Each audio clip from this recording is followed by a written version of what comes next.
नमस्कार साथियों, आज हम कुंडली की प्रक्रिया को आगे बढ़ाते हुए आप लोगों को भावों की बारे में जानकारी देंगे। तो कुंडली में जो हमारा प्रथम भाव होता है वही हमारी लगन कहलाती है। ये हमारा फर्स्ट भाव है, यानी कि फर्स्ट हाउस है।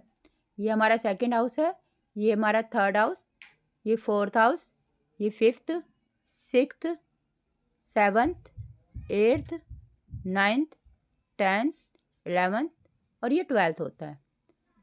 तो हमारे जो भाव होते हैं वह ऐसे ही रहते हैं और उसमें जो राशि होती है वो बदलती रहती है।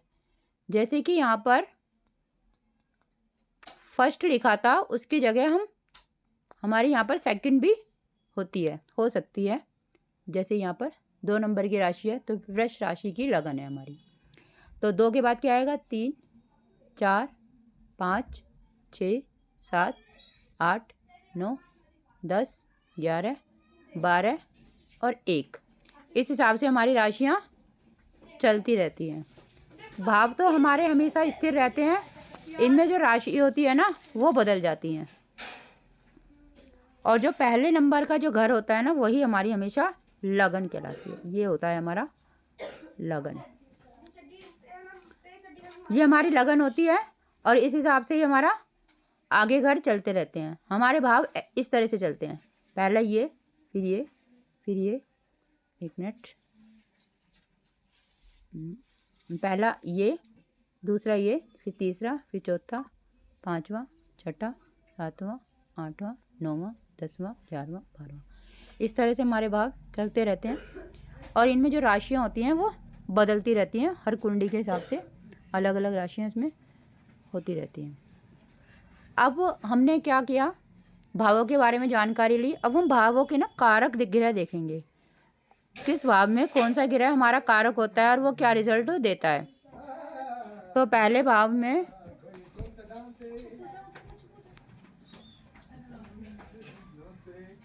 पहले भाव का हमारा जो कारक ग्रह होता है वो सूर्य होता है। प्रथम जिसको हम लगन बोलते हैं, उससे हम शरीर देखते हैं, अपना स्वास्थ्य देखते हैं, अपना व्यक्तित्व देखते हैं और अपना नेचर देखते हैं। द्वितीय भाव जिसको धन भाव भी कहा जाता है, उससे हम देखते हैं कि हम बचत किस प्रकार की करेंगे और हमारी बोली कैसी होगी, हमारा परिवार कैसे होगा। तो उसके कारक ग्रह होते हैं गुरु और बुध। तीसरा भाव जिसको सहज भाव भी कहा जाता है, उसका कारक ग्रह मंगल होता है। वहाँ से हम अपना पराक्रम देखते हैं, अपना साहस देखते हैं, हम कितनी मेहनत कर सकते हैं, मेहनत का भाव होता है। और छोटे बहन भाई और आस पड़ोस का भाव होता है और संचार का भाव होता है। चौथे भाव जिसको सुख भाव भी कहा जाता है, उसका कारक ग्रह चंद्रमा होता है और उससे हम माता का सुख देखते हैं, इससे हम शिक्षा देखते हैं, प्रेम देखते हैं और उसका कारक ग्रह गुरु होता है। छठा भाव जिसको रोग ऋण शत्रु का भाव कहा जाता है, इसका कारक ग्रह मंगल और शनि होते हैं और इससे हम प्रतिस्पर्धा भी देखते हैं। सातवां भाव जिसको कलत्र भाव भी कहा जाता है, इसका कारक ग्रह शुक्र होता है और इससे हम विवाह और जीवन साथी और व्यापार में हमारी कैसी साझेदारी होगी उसको हम यहाँ से देखते हैं। अष्टम भाव जिसको आयु भाव भी कहा जाता है, इससे हम आयु देखते हैं और इसका कारक ग्रह शनि होता है। यहाँ से हम लंबी चलने वाली बीमारियाँ भी देखते हैं और गुप्त क्रियाएं जिनको छुपाया जाता है, ये जिनमें बहुत गहरा अध्ययन किया जाता है, वो चीज़ें भी हम यहाँ पे अष्टम भाव से देखते हैं। नवम भाव इसको भाग्य भाव भी कहा जाता है, इसका कारक ग्रह जुपिटर होता है, गुरु होते हैं। तो इनसे हम अपना भाग्य देखते हैं, धर्म देखते हैं, लंबी यात्राएं और पिता के बारे में जानकारी हमें नवम भाव से मिलती है। दसम भाव जिसको हम कर्म भाव भी कहते हैं, हमारा कर्म कैसा होगा, हमारा काम कैसा होगा, हमारा कैरियर कैसा होगा, व्यवसाय कैसा होगा, इस समाज में हमें प्रतिष्ठा किस प्रकार की मिलेगी और पिता के बारे में भी यहाँ से हमें जानकारी मिलती है। तो इसके कारक ग्रह सूर्य, बुध, गुरु और शनि होते हैं।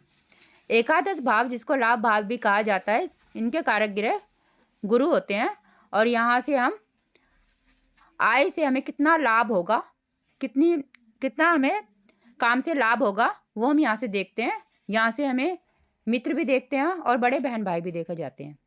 द्वादश भाव जिसको व्यय भाव भी कहा जाता है, इनके कारक ग्रह शनि होते हैं। और यहाँ से हम व्यय, खर्च, विदेश यात्रा, मोक्ष, अस्पताल आदि देखते हैं। तो आज हमने भावों के बारे में जानकारी ली और कारक ग्रहों के बारे में जानकारी ली। तो अगली वीडियो तक बने रहिए हमारे साथ।